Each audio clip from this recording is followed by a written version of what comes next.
That being said, I would like to go forward and introduce our first keynote speaker of the day, Dr. David Malinowski.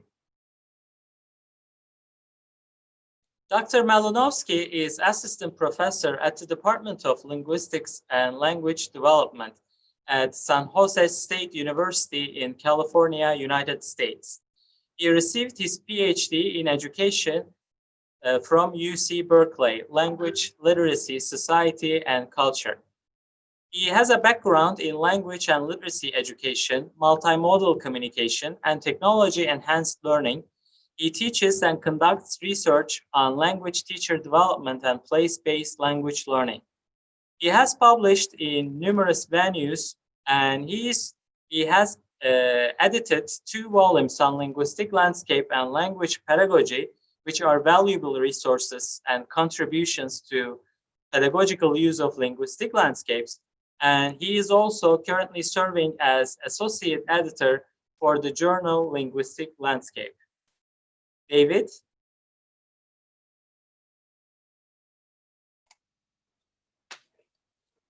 Great. As we always do, I must ask, am I visible and audible? Yes, you are. Okay, super.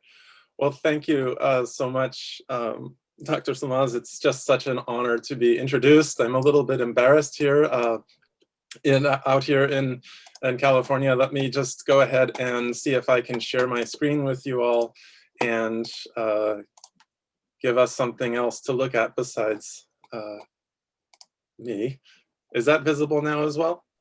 Yes. By the way, I must state that I forgot to mention that David is currently experiencing nighttime in California. It's 11 p.m. and he hasn't arrived to December 17 yet. So we appreciate him taking his time this late and joining us. Thank you, David. I'm just happy I didn't start tomorrow morning your time by mistake. So thank you so much. And I just want to say what an exciting topic this is. I'm just very excited by the opportunity to engage with all of you, language teachers and researchers who are investigating linguistic landscape. And I think it has so much to teach us as language teachers, but also language teachers have so much to teach linguistic landscape researchers. And that is really why I'm so interested in this area. I want to start by saying thank you, of course, to Dr. Topal and Dr. Beklian. Say hello and thank you to Mr. Cohen at the State Department. And my biggest thank yous are to those who have reached out so much, Dr. Slamaz and Dr. Prismas, who I think is probably sleeping in Texas right now. For inviting me to this very exciting project and seminar.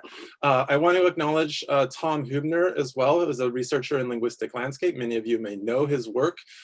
He is a colleague and a senior of mine, and many of the ideas that are presented here today I've discussed with him and worked with him at the last Linguistic Landscape workshop, which happened in Thailand last year. I'd also like to acknowledge Hiram Maxim, Sebastian Dubois, who are colleagues and co-workers of mine who work with a lot of ideas and teaching and learning in the linguistic landscape, as well as many students, a few of whom are here, I think, in my class, Linguistics and Language Development 280. It's a TESOL methods and materials course, and some of the ideas we've talked about in our class too. So thank you all so much.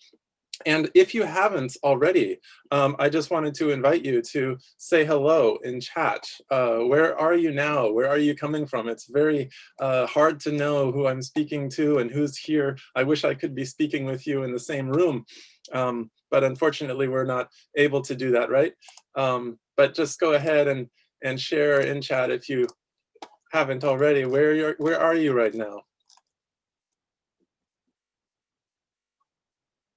Hello, San Jose. Hello, Fatma in Germany.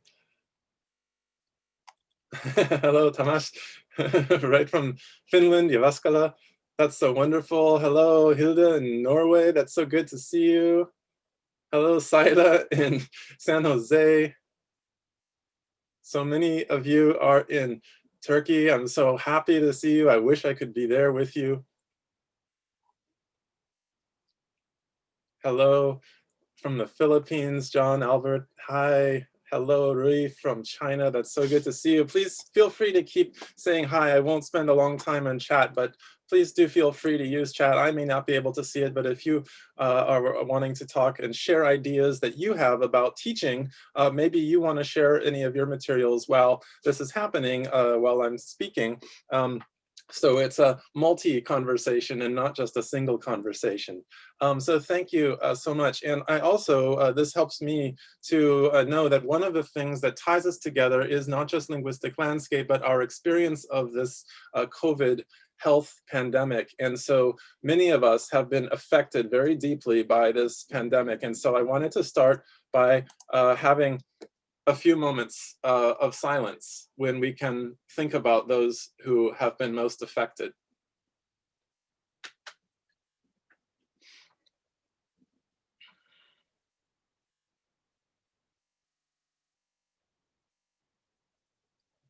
So thank you so much for that.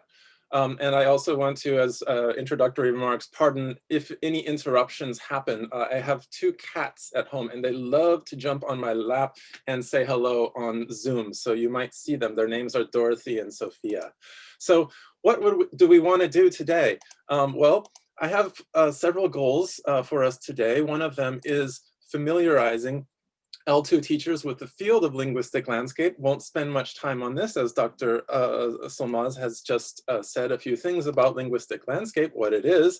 I'd like to illustrate three paradigms of research in linguistic landscape and what are their applications to L2 or second language teaching and learning. I'll focus mostly on English, but we can think of other languages as well. I'd like to consider some challenges to linguistic landscape research and L2 teaching applications that have been brought to us by the health pandemic that we're experiencing right now.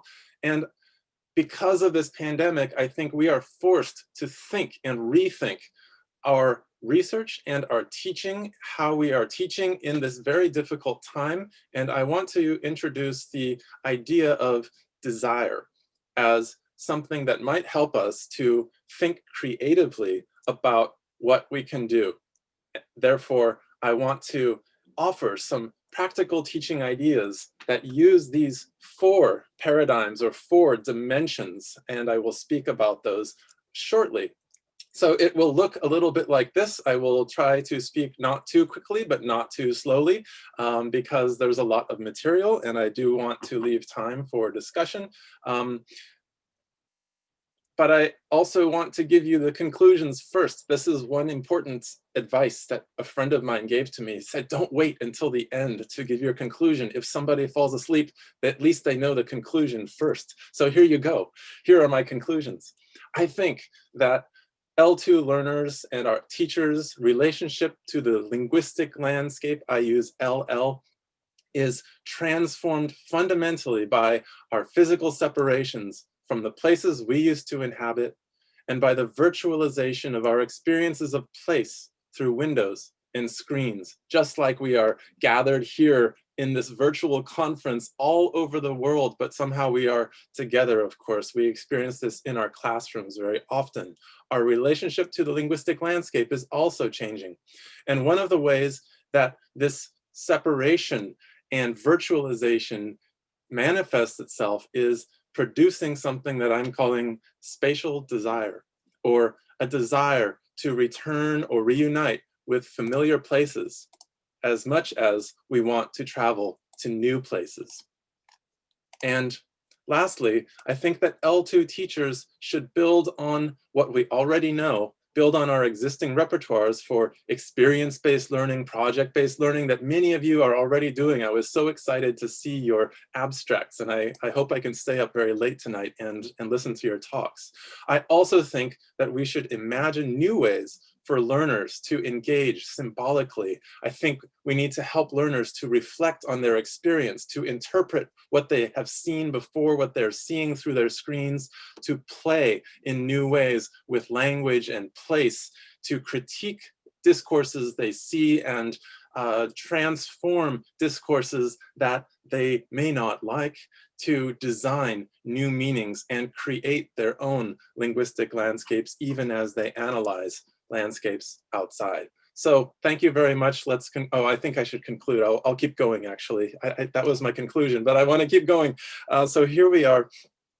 First thing I'd like to do after the conclusion is to introduce linguistic landscape studies. Many of you are already experts, so please forgive me for repeating this information. Some of you may be new, and I think it's always interesting to listen to how people talk about something familiar. So if you're in linguistic landscape studies, I'm sure that you have seen this definition of linguistic landscape coming from Landry and Boris, right? Oh, I showed you my slide beforehand. I didn't want to show you that, but it's there. You saw the crying face. The language of public road signs, advertising billboards, street names, and so on and so on and so on. It's a lot of stuff. It's the things. It's the stuff you can hold on to and shake and put your hand onto, right? These are the things in linguistic landscape, and I have seen that so many times. I want to cry. Yeah, I think that the field of linguistic landscape has moved so far since 1997. We have so many more ways of thinking about what is linguistic landscape. One of the definitions that I like is from Linguistic Landscape Journal, the introduction from the editors, and they said that the field of LL attempts to understand the motives, the uses, the ideologies, the language varieties, the contestations of multiple forms of languages, in quotes, as they are displayed in public spaces. And why is languages, in quotes, like that? Well, we don't actually know what a language is. Where does it start and where does it stop? Is visual communication language? Is gesture language? Is color language? All of those things are being debated in linguistic landscape studies, just like the idea of landscape. And so sometimes it's nice to have a short definition. Ben Raphael et al. In 2006 put very simply, symbolic construction of the public space. And you know, as we talk and as we move, we are symbolically constructing space. So this is so much more expansive, so much bigger than the idea of just the stuff of Landry and Boris. And thank you for the question, Delia. The slides will be available. I will be sharing. Someone just asked in chat. So if you would like to see these slides, I will happily share them with you. Yes, so what are the goals of linguistic landscape research? Well, linguistic landscape research asks several things: how language and linguistic elements combine to create meaning and cultural values. They talk about language contact as one of the goals. Linguistic landscape researchers are also interested in history and the social and cultural composition of places and activities that are carried on there. And very importantly, this is something I'm so interested in, the relationship between language and power and ideology, and how can you see the contestation or struggles that people engage in over space through what's visible and what's audible in the linguistic landscape. So these are some of the goals that I see. Of course, there are others that we can talk about. Some of the origins of linguistic landscape studies, you might identify with some of these areas. All of these areas and more, this is also partial, have contributed to what we think of as linguistic landscape right now. It sits between so many fields, and it has, of course, so many publications, including the journal, Linguistic Landscape Journal, which I very much like and encourage you to read as well. Thank you for mentioning, Dr. Samaz, that there is a book appearing very soon. One of the other keynote speakers also is appearing in this book, and so I'm so excited that language teaching in the linguistic landscape will be published very, very, very soon. It's in final production right now. So that's an introduction of some of the ideas behind linguistic landscape, but I think there are three paradigms, three dimensions that I think of when I think about linguistic landscape. And they are historical. One comes before the next one, but they all exist at the same time. No one of them is better, no one is worse. They are all important, but I think they're important for language teachers because they show us three different ways to think about place, 3 different ways to think about language and the relationship to place. And I think if we use all 3 of those ways in our classrooms, our students will have a much richer development of understanding of language, culture, and society, and they will be forced to use and think about language in many different ways. So I call Linguistic 1.0 or 1.0 a method that involves counting and categorizing signs according to which languages are present in the signs, which languages are most prominent, big and small, or easy to see and hard to see, top down, made from the government or large corporations in some case, bottom up, made by individual actors in the, you know that when you see signs outside, they come from many, many different kinds of people and entities.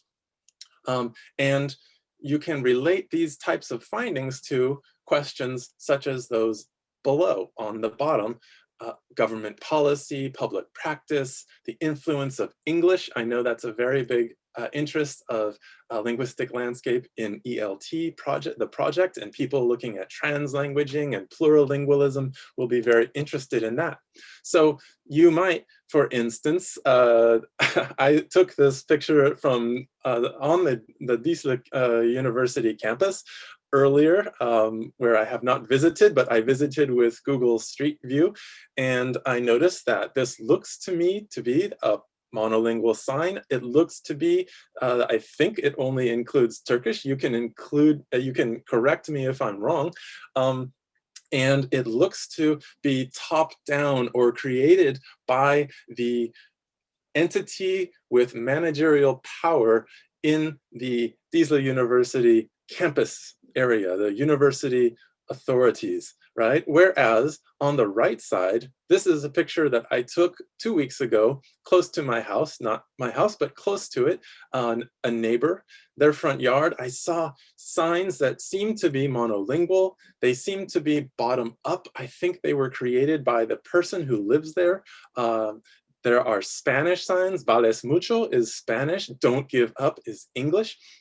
And you can see how we can categorize signs. Many of you, I think, are using this tool called Lingscape, which is a very nice tool developed by University of Luxembourg colleagues, and they are doing great work with citizen science.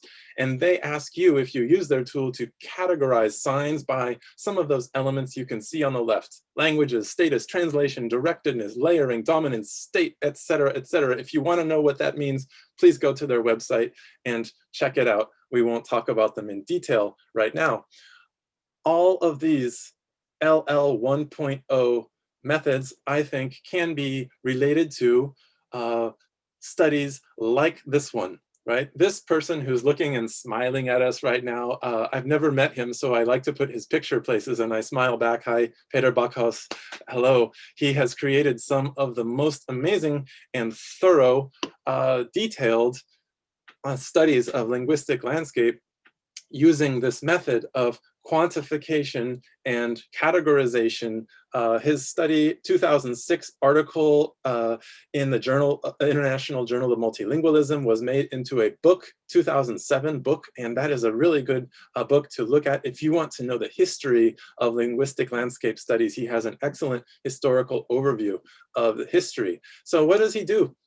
Well, he was in metropolitan Tokyo, and he was studying how media representations and state ideology had said that there was more or less monolingual Japan, that Japan was more or less a monolingual society. But he saw things in the linguistic landscape that said, actually, no, it doesn't look like Tokyo, the city, and the country of Japan is monolingual. In fact, there is a diversity of languages. There are several languages that are in common use.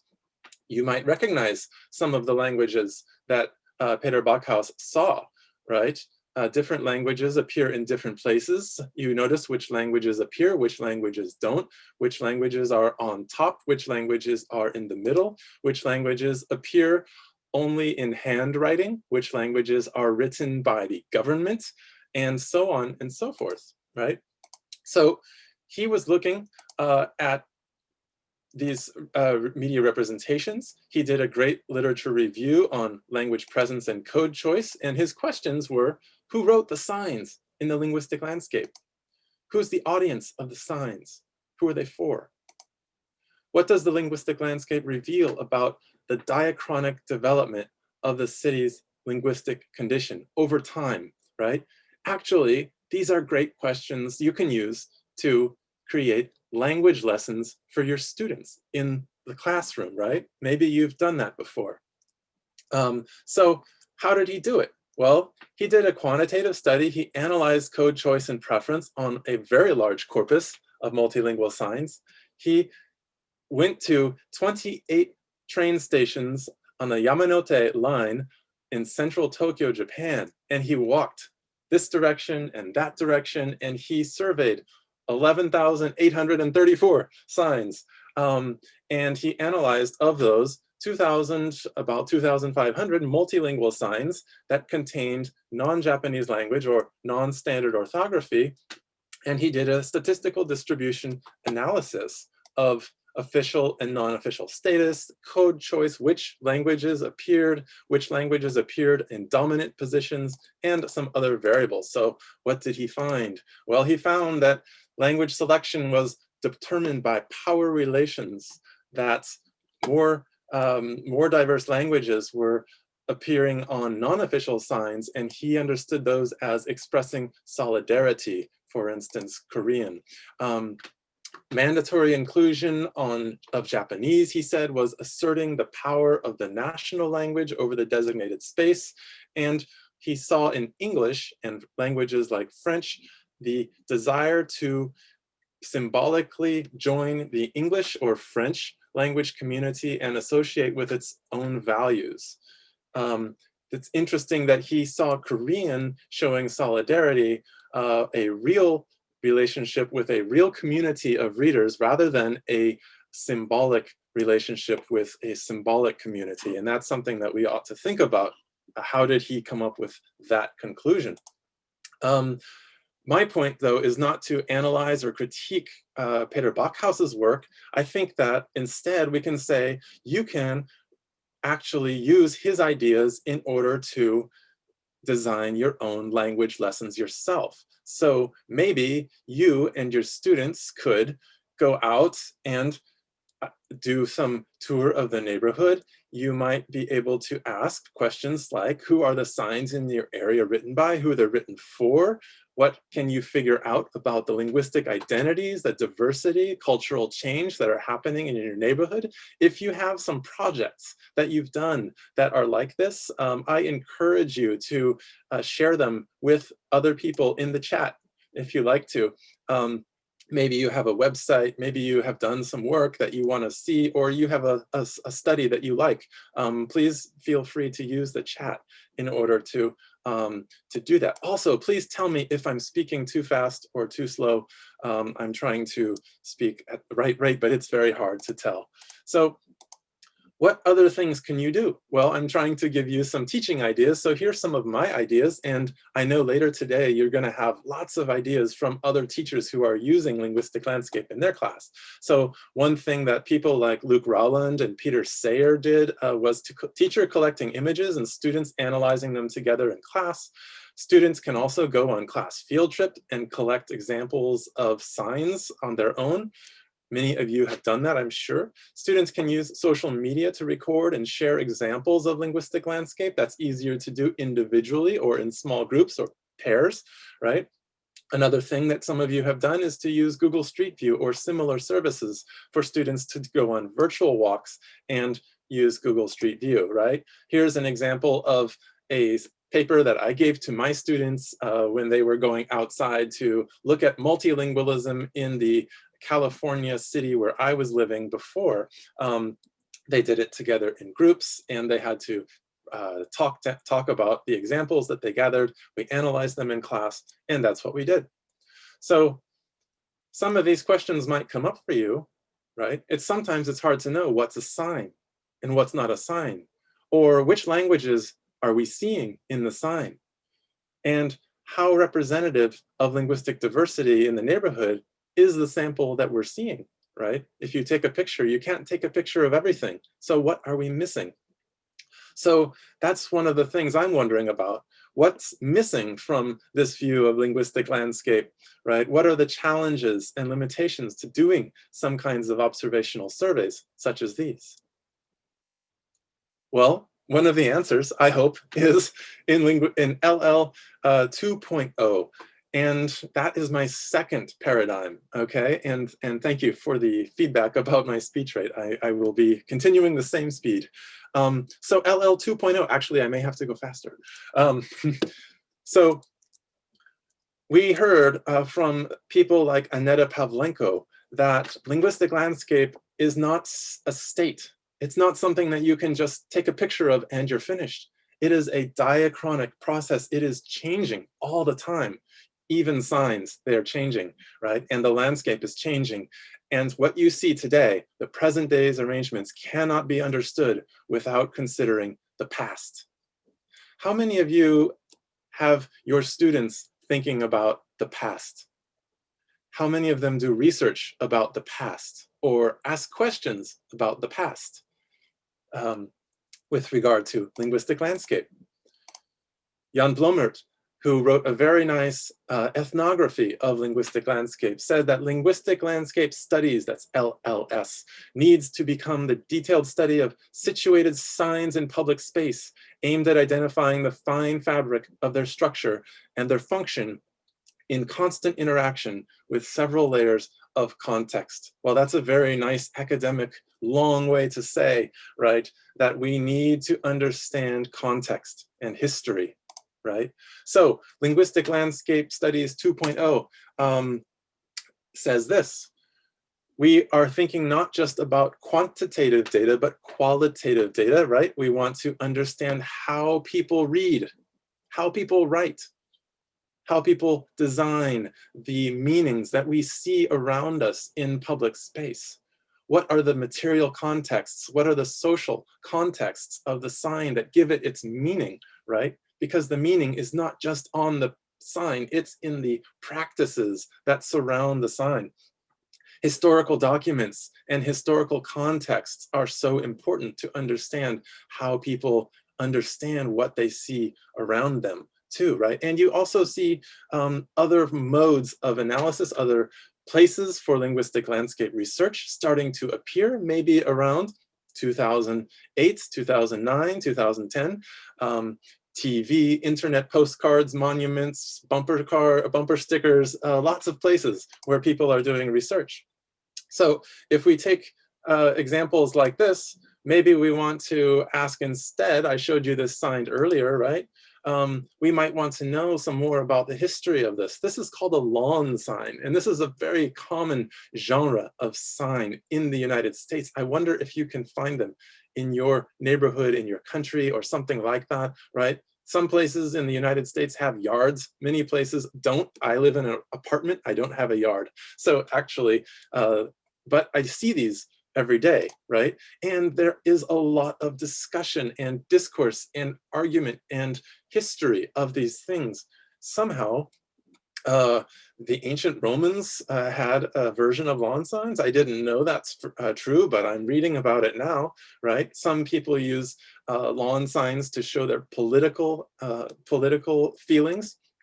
And people talk about them, they analyze them, and there is lots of discourse around lawn signs, and LL 2.0 tries to understand that discourse. So people who use these methods, they do participant observation, right? Paying attention to how people read and write, paying attention to what they hear in public space. They understand literacy practices, right? Who reads, who writes, how do they learn how to read and write? What role does the LL play in that? Dr. Solmaz mentioned earlier this idea, I think, of literacies, right? This literacies in place, then that's one example of that.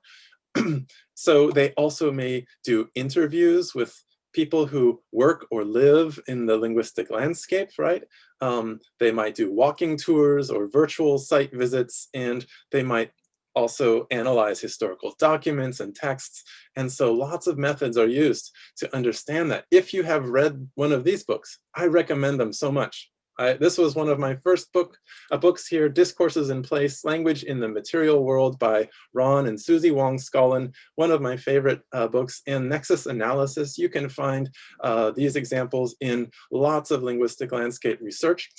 They are very interesting and they bring together lots of different ideas about how people engage in action to produce and to read signs, right? LL 1.0 is all in that part, but there's a lot more going on. That's what they say.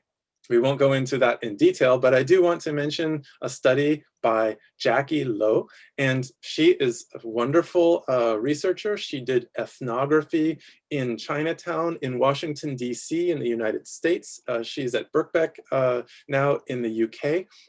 And she is a fantastic practitioner of, she might get mad at me for saying LL 2.0. This is just my way of understanding, not hers.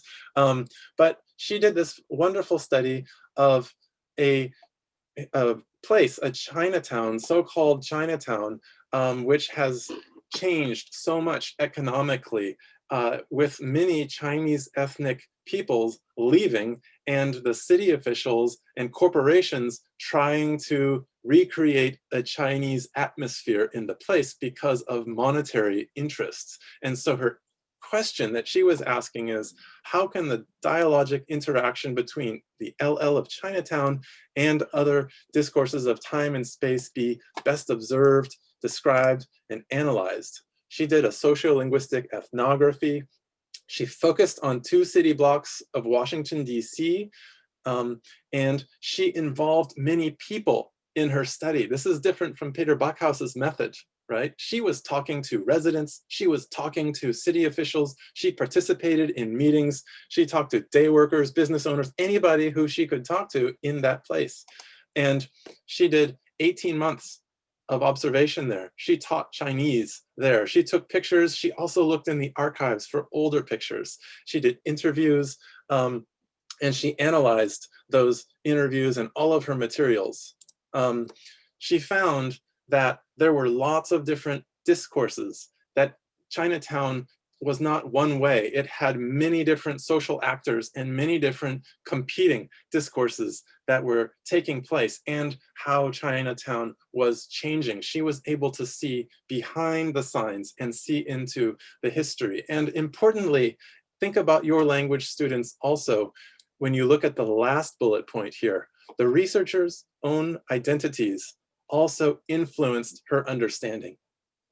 So I encourage you to also think about how your students can understand their identities, their age, their gender, their language background, their a lot of other identities, and how they help them to see certain linguistic landscapes, and maybe they can't see other linguistic landscapes.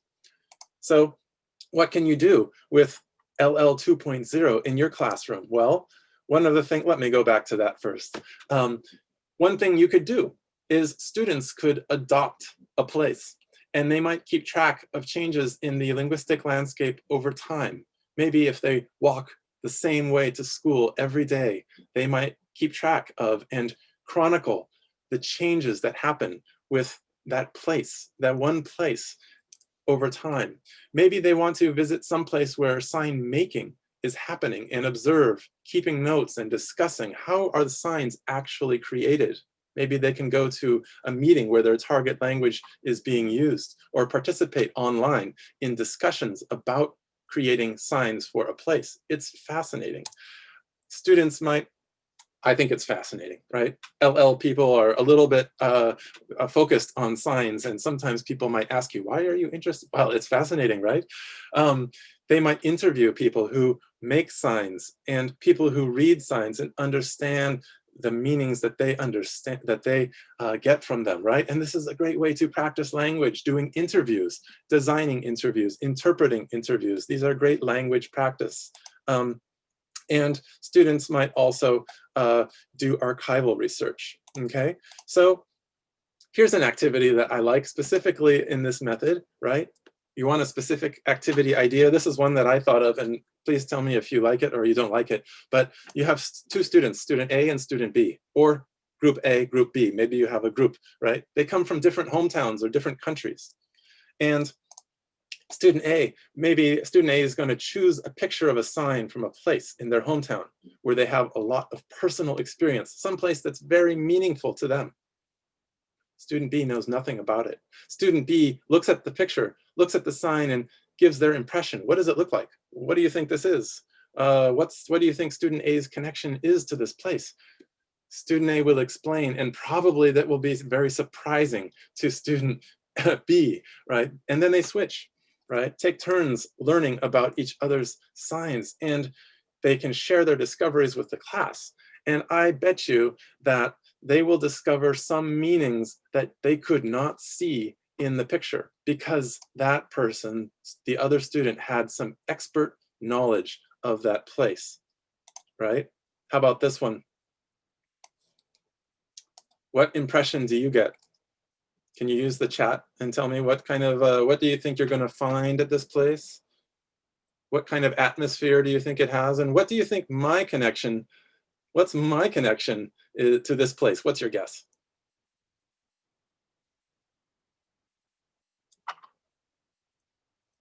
First answer gets a prize. I don't know, I can't give a prize. I'm in another country, right? Where I wrote my dissertation, that's a good idea. Oh boy, if only I had easy access to food. Yeah, okay. Favorite place to eat? Maybe, yeah, it was. So, fries, help wanted, yes, good ideas.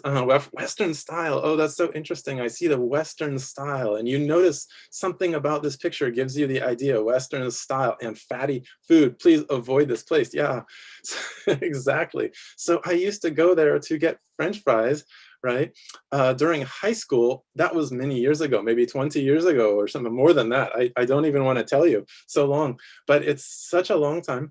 The owners of this place, however, were Korean American, and they made a special thing called a kimchi burger. They put kimchi, do you know kimchi? It's from Korea, spicy cabbage. And they bought this from owners previously, right? But my associations with John's in Livermore, my hometown, have to do with this history and the fact that it was being owned and transformed Western food plus Eastern food. This is very reductive, but you get the idea that something different than you would ever expect when you look at the outside. They also have very fatty food, don't worry. You could eat fries if you want to. So that's the information gap activity, right? You might think about after the activity, right? What kinds of things did we find out here that we could not find out through LL1, right? What techniques could you use in your classroom to help students understand diversity, identity, cultural change? Change is hard, and especially if your students are very young, change will be hard to think about, but I'm sure you can do it. Let's move forward. We have limited time, and I definitely want to get to the last part here. So I will move a little quickly through LL3, which has to do with languages and bodies, in place and as place. Something is still missing from LL2, right? We studied other people's processes. We thought about our influence, right? But we were still looking a bit objectively. Actually, this conference was had to be postponed, and I think the revised dates in June were also redone because it still hasn't taken place. But this call for papers, I think, was very interesting because you can see LL1, LL2, and LL3 all in the same abstract. Let's look at this paragraph here together. Language itself and a set of linguistic resources focuses on objects, on things, on language as a thing, and that is LL 1.0. You might also think about the materiality of language, how it interacts with other modes, how it interacts with time and space, the history and context of language. That is LL 2.0. And then language is also embodied. We do this, right? If I were giving my keynote like this, you would probably feel very uncomfortable.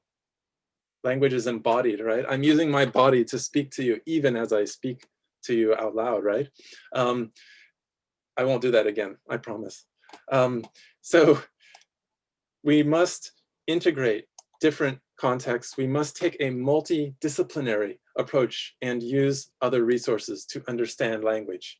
Alistair Pennycook is one of my favorite LL theorists, and he doesn't identify as LL theorist. He would also get angry at me if I said that, but it's okay, he's not here. And we can say that, we can read what he says, that we need to focus on ad hoc, temporary, and diverse assemblages rather than imagined forms of regularity. So this is always changing. Everything is in flux. And today's linguistic landscape is not tomorrow's. The nighttime linguistic landscape is not the daytime linguistic landscape. And our own perceptions play a big part in creating it. What kind of things do people do to research this? Well, they study things like affect, right? Our feelings, embodiment. They study things like gender, sexuality, and queering the linguistic landscape. So overcoming the categories and binaries and thinking about diversity and diverse assemblages together. Protests and social transformation. Virtuality and mobility, right? How languages move, how it moves inside of the internet and into physical space and back again, right? Kristen Chun and Adam Jaworski have thought about that along with Jackie Lowe. And imagination, right? How the linguistic landscape is imagined and remembered and how that influences how we understand and interpret space. How do you research imagination and how do you put it into your language class? That's a real challenge. Posthumanism is another word that's really part of LL 3.0. One of my favorite studies in LL 3.0 is by Amina Peck and Christopher Stroud called Skinscapes. Very exciting and interesting study. And they did that study in post-apartheid South Africa, right? Where people's bodies and the degree to which a certain kind of body is acceptable in a certain kind of place is always a pressure, a tension that exists in that society, right? And it is a huge issue today, even so many years after apartheid was stopped, right? So they were trying to understand in this environment of racial division, the semiotics and sociopolitics of situated diversity, diversity in place, right?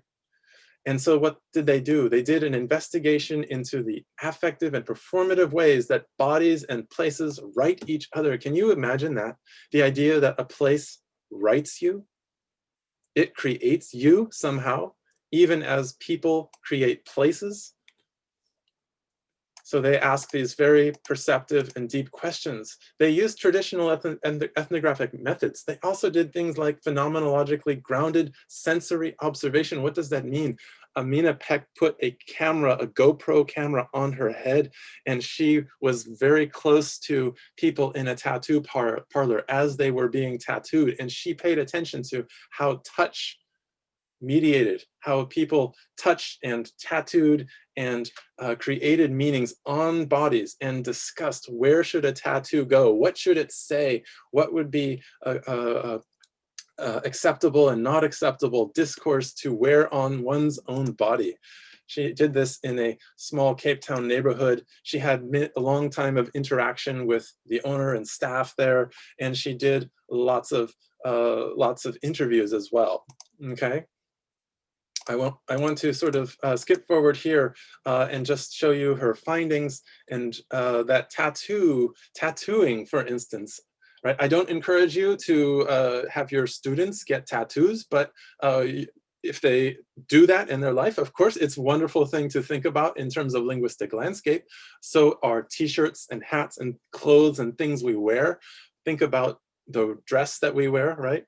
But she was thinking about how the participants who were getting tattoos, their own experiences of time and place influenced their decisions about what tattoos they got, their questions of their own racial identity, their gender identity, class identity, and other aspects had everything to do with how they moved in place, what they wore, what they showed from their body, what tattoos and discourses they wanted to put on their body. Their bodies were interacting with the places they were, and they have everything to do with their own racial, gendered, and aged identities.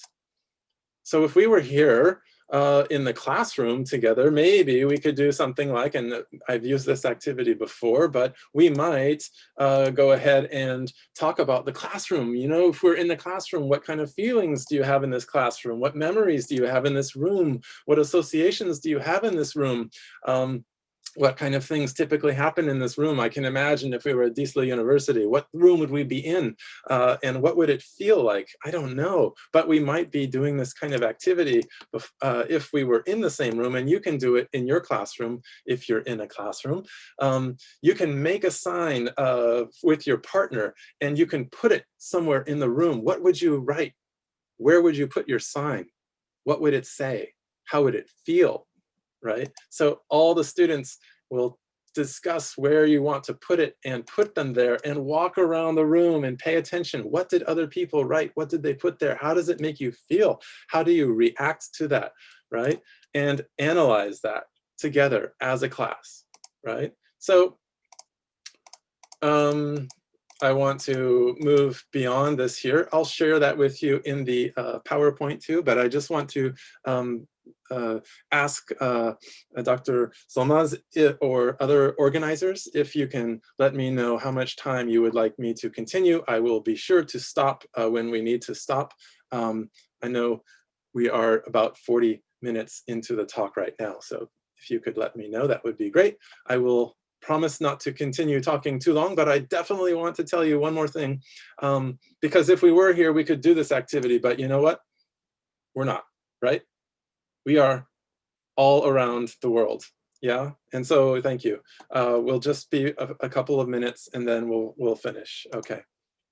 So the last point, the last ideas that I want to give to you are about linguistic landscape in a time of pandemic, because many of us are not in our classrooms. Many of us are teaching online. Many of us have our life disrupted in many ways. And we know that, right, sometimes online teaching is the only solution. And these are readings that we have done in some of my classes this semester. So let's take a look. I gave you some ideas for teaching. I said maybe the teacher could collect images and students analyze together in class. Could we do that together in online learning, in remote learning, on Zoom? Well, maybe. Could we go on a field trip to collect samples? No, we couldn't do that.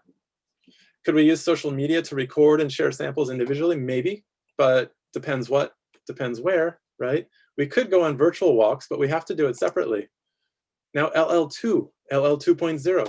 Well, we could do some of these and other activities we cannot do, right? We are very limited to what we can do with our teaching and learning activities. So we have seen what looks like a collapse of everyday interaction, right? Adami et al. Have said that people around the world have had to undergo radical changes in the way that we relate to each other, the way that we conduct themselves. So many think that these changes right now in our communication are not just inconveniences. We are undergoing huge transformations in the way that we communicate, and they are not trivial.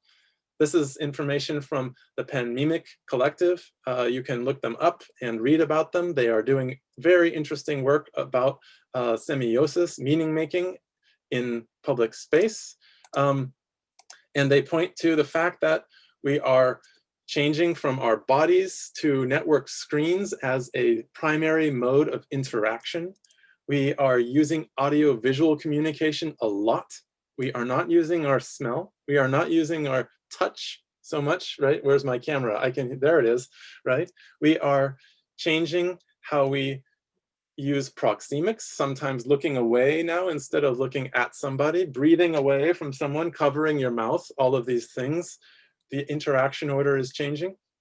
And I think also we are being displaced from our physical habitats.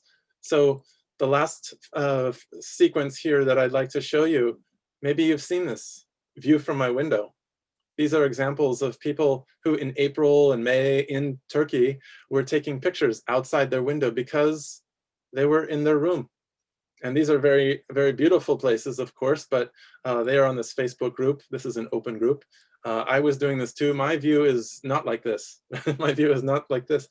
My view is maybe a little more like this, where actually you can see the window instead of seeing what's outside the window. And even this, the view outside the hospital window from somebody who is recovering from COVID-19, right? Just so happy to see any place outside.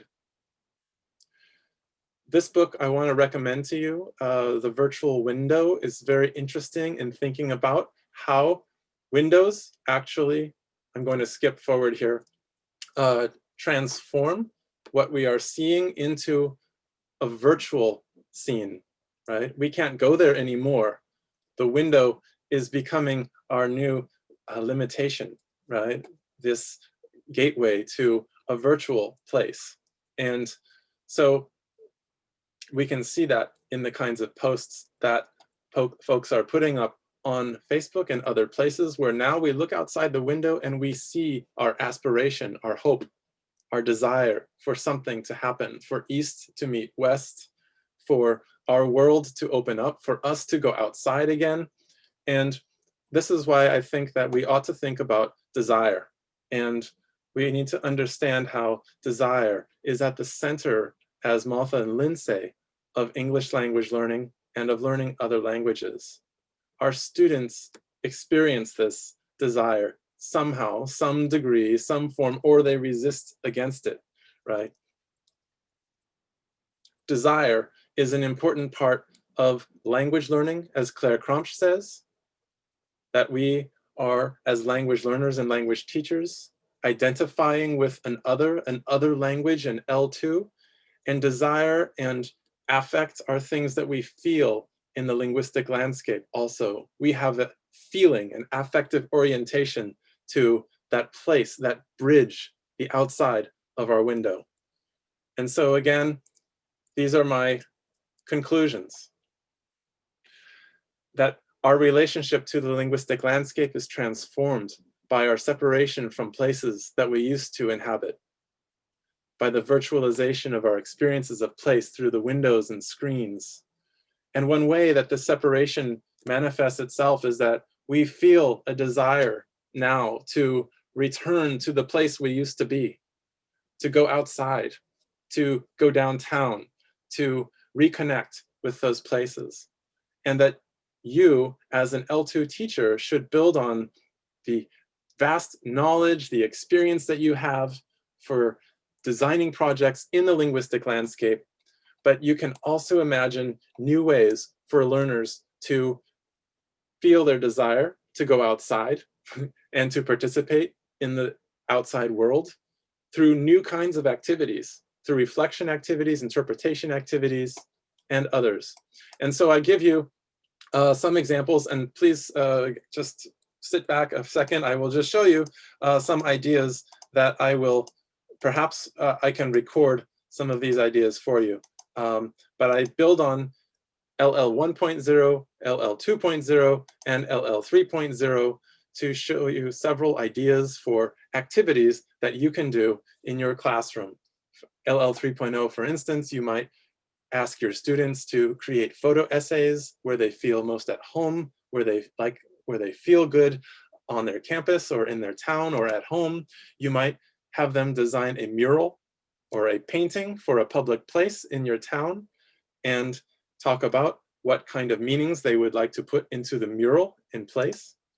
You might conduct a fashion show and show and tell, or don't show and tell, what languages do you wear on your clothes and what expressions would you never wear, or what clothes are you going to hide from the public, right? What's the relationship between language and your body and your identity?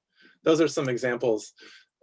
So that's all I want to say here. We tried to look at the field of linguistic landscape. We talked about 3 paradigms for understanding linguistic landscape research, and a 4th paradigm of desire that LL students and teachers are feeling now in COVID-19, and thinking about how we can work to teach utilizing all of those different paradigms together and to try to work in the pandemic times. So you saw the conclusions.